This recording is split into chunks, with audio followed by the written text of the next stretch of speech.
भन्नुको मतलब हामी जबसम्म भावनात्मक हिसाबले देशसँग जोडिँदैनौँ तबसम्म देशको माया लाग्दैन हामीलाई। यो श्रमदानको अभियान भनेको भावनाको अभियान पनि हो। यो तपाईँको छैन कोकाको पाइप हामी देख्छौँ होइन, त्यो यसो एउटा पाइप रहेछ पानी मात्रै रहेछ भने भौतिकवादी बन्नु हुँदैन। त्यो हाम्रो सपना हो, त्यो हाम्रो भावना हो होइन र? त्यो यो भाइ भनिदिएर दाँत हुँदैन होइन बुढो यस्तो गर्छ। ए नाति त्यो मेरो उहिलेको है त्यो युट्युबमा लगाता उमेर समूहका छौँ श्रमदाताहरू। यी नानीहरू सबभन्दा कलिलो उमेरको नानीहरू है, सबभन्दा पाखो पनि हुनुहुन्छ फेरि होइन। 87 वर्षको हाम्रो काजीमान दाइ आउनु भएको छैन होला।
यो बिरुवा देख्दा तपाईँलाई माया लाग्छ कि लाग्दैन? बगर देख्दा तपाईँलाई माया लाग्छ कि लाग्दैन? त्यहाँ भत्केको त्यो पहिरो देख्दा तपाईँलाई माया लाग्छ कि लाग्दैन? ट्र्याक्टर के अरे देख्दा तपाईँलाई माया लाग्छ कि लाग्दैन? त्यो ट्र्याक्टर चलाउने भाइलाई देख्दा माया लाग्छ कि लाग्दैन भन्ने कुराहरू।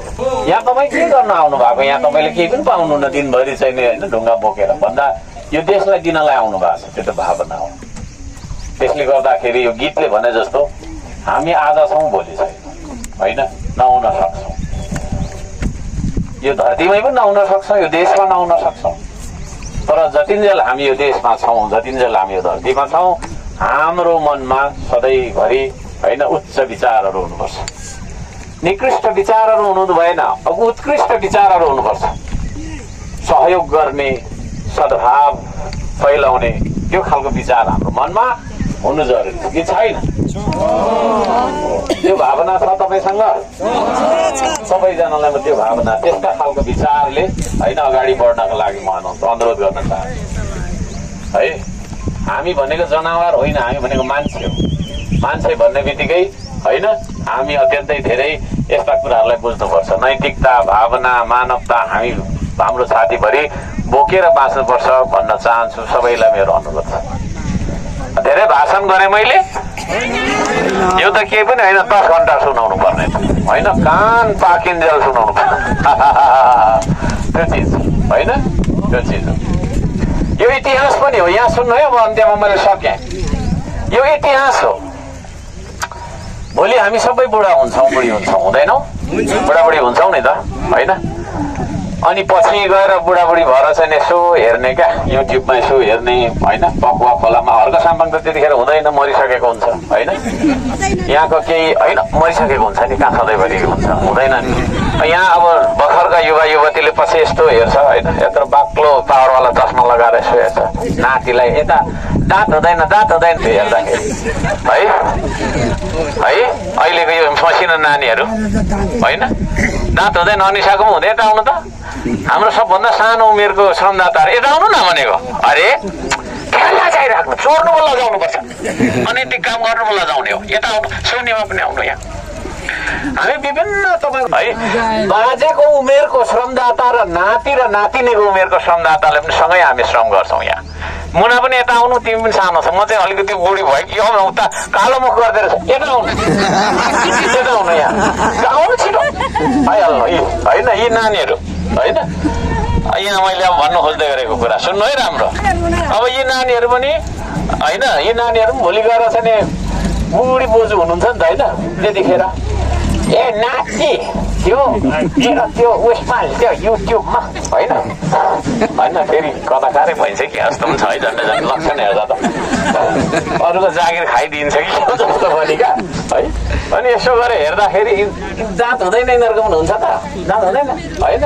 उही त हो पारा, यत्रो बाक्लो पारालाई चस्माले यसो हेर्छ होला, त्यतिखेर रुन्छन् पनि होला, रुँदैनौ है। हामी यहाँ आधीभन्दा धेरै मान्छे त मरिसकेको हुन्छौँ, त्यो इतिहास बनाउँदैछौँ। यतिखेर पो हामीलाई के जस्तो लाग्दैन त, त्यहाँ ढुङ्गा बोकेको छ कि, त्यतिखेर सम्झिनु न, त्यो दिनलाई सम्झिनु।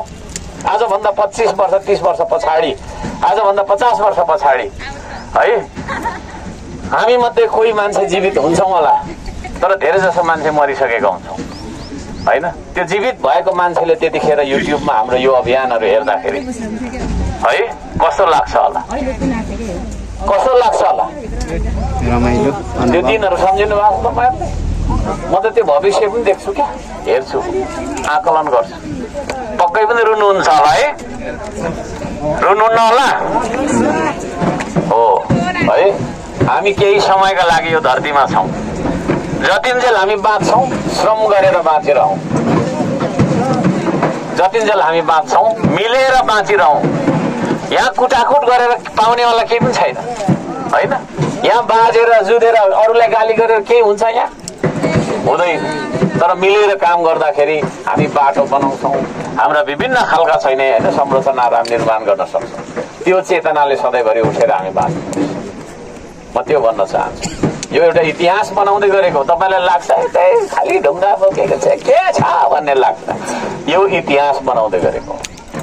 आजभन्दा 30 वर्ष पछाडि 35 वर्ष पछाडि तपाईँले जब फर्केर हेर्नुहुन्छ, यो एउटा इतिहास हो जुन तपाईँको पसिनाले लेखिँदैछ। आज कुरा बुझ्नुभयो नि, यो तपाईँको पसिनाले लेखिँदैछ।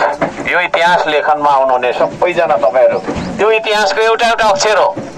अर्को सबमा पहिलो अक्षर हो, दोस्रो अक्षर तपाईँहरू हो, तेस्रो अक्षर तपाईँहरू, चौथो अक्षर, त्यसपछि तपाईँको हजार अक्षरहरूले मात्र एउटा इतिहास लेखिन्छ। त्यो इतिहासको प्रत्येक अक्षरहरू तपाईँहरू हुनुहुन्छ। यति महत्त्वपूर्ण काम हामीले गरिरहेका छौँ, यसलाई यसरी तपाईँले अनुभूत गर्नुहोस्। म त यति भावनात्मक मान्छे हो, म यो ढुङ्गा देख्छु होइन, त्योसँग मेरो साइनो छ जस्तो लाग्छ। माटो देख्छु त्यससँग मेरो साइनो छ जस्तो लाग्छ।